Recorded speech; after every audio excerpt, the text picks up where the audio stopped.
Dapatkan informasi terupdate perdagangan dan investasi, forex, saham, dan kripto hanya di channel Brother to Pro. Di video kali ini saya akan membahas tentang supply and demand. Nah, sebelum kita masuk ke dalam MetaTrader 4-nya, kita harus mengetahui terlebih dahulu apa itu supply and demand. Supply and demand adalah dasar dari pergerakan harga. Keduanya mempengaruhi harga mata uang. Artinya, ketika supply lebih besar daripada demand, harga cenderung turun. Sebaliknya, ketika demand lebih besar daripada supply, maka harga akan cenderung naik. Nah, ini adalah gambaran umum tentang zona demand dan zona supply. Ini adalah salah satu konsep menentukan zona demand dan zona supply, yaitu di sini terjadi rally base rally, di mana base menjadi zona demand kita. Lalu di sini terjadi drop base drop, di mana base ini menjadi zona supply kita. Nah, kita akan coba untuk menentukannya langsung di chart MetaTrader. Nah, salah satu konsep dalam menentukan supply and demand adalah dengan menentukan support dan resistance.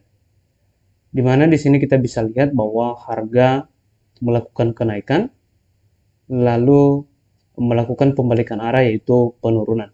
Nah, di area ini kita bisa menentukan ini sebagai resisten, di mana supply masuk. Ya. Jadi dari harga naik menjadi harga turun.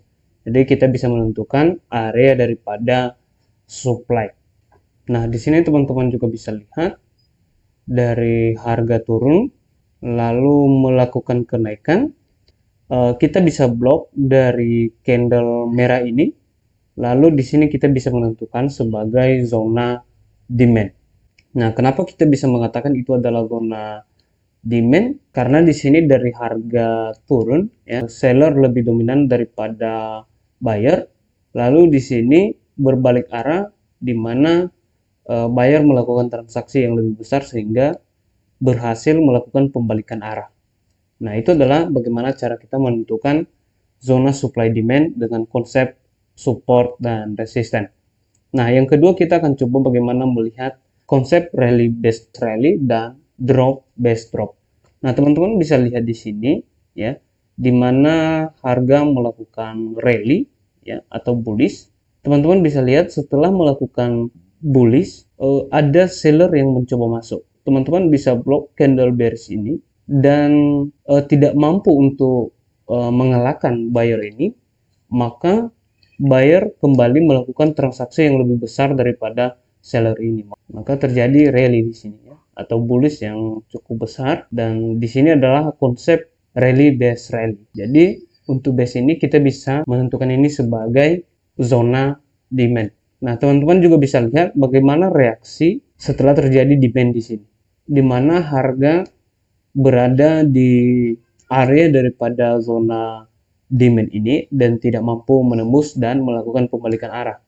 Ya, artinya di area demand ini menjadi arahan kita untuk melakukan transaksi, di mana area ini akan menjadi poin kita dalam menentukan posisi. Ya, di sini kita bisa open buy karena ada suatu demand di sini, dan terbukti di sini melanjutkan sebuah trend karena di sini adalah area daripada demand. Nah, di sini teman-teman bisa lihat ada terjadi drop, ya, lalu terjadi area base ya atau sideways ya. Teman-teman bisa ambil dari candle biru ini ya, teman-teman bisa blok lalu tarik ya seperti ini. Jadi itu menjadi area daripada supply ya.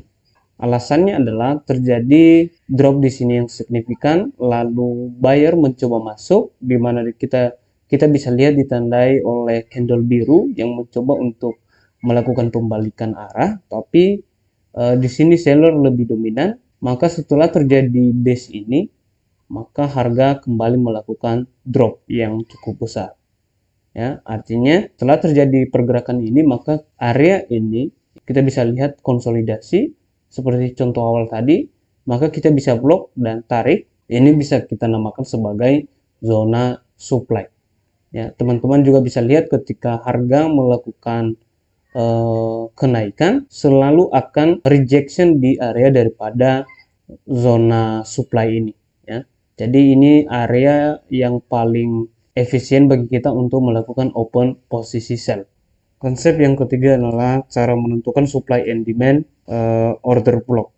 Di mana konsep order block ini bisa kita tandai dengan area yang cukup melakukan konsolidasi atau sideways.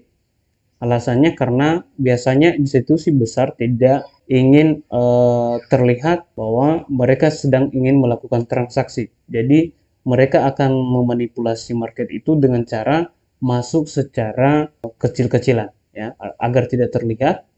Ya, seperti di sini bisa kita tandai sebagai area daripada supply. Misalnya di sini ditandai oleh candle bullish, ya, sebelum candle bearish yang cukup tajam ini. Dan untuk zona demand kita bisa blok dari candle bearish ini sebelum candle yang cukup panjang ini. Jadi kita blok, maka kita sudah menentukan area supply dan area demand. Nah, di mana area demand ini menjadi area daripada kita melakukan open posisi buy, dan area daripada zona supply ini menjadi area daripada take profit kita.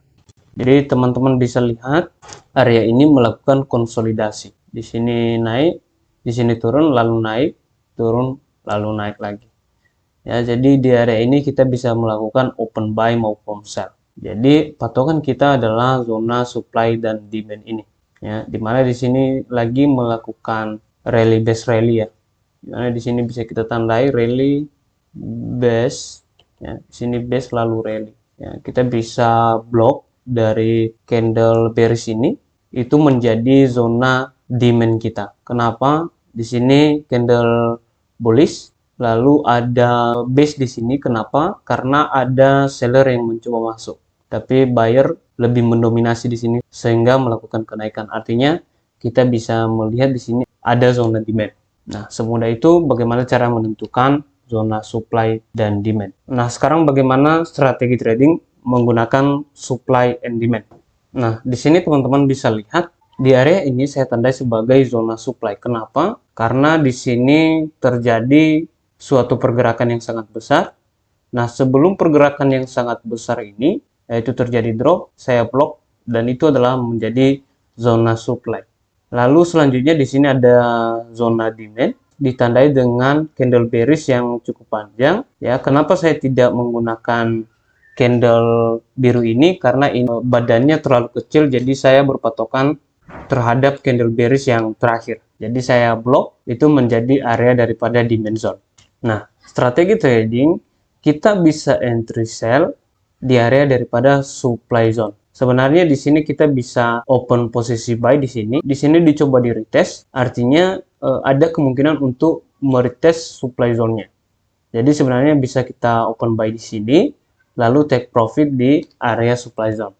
Nah, strategi yang kedua di sini kita bisa entry sell di area supply zone. Ya, setelah kita entry sell, maka area stop loss harus berada di atas daripada supply zone. Ya, lalu take profit berada di area demand zone. Jadi begitu strategi trading dengan supply dan demand zone. Teman-teman juga bisa mengkombinasikan dengan indikator lain atau strategi trading teman-teman yang sudah teman-teman gunakan selama ini. Jika teman-teman mempunyai sesuatu yang bisa didiskusikan di kolom komentar, silakan tinggalkan komentar. Saya juga senang jika teman-teman berbagi bagaimana pengalaman teman-teman dalam menggunakan supply zone dan demand zone selama bertrading. Semoga bermanfaat. Salam profit.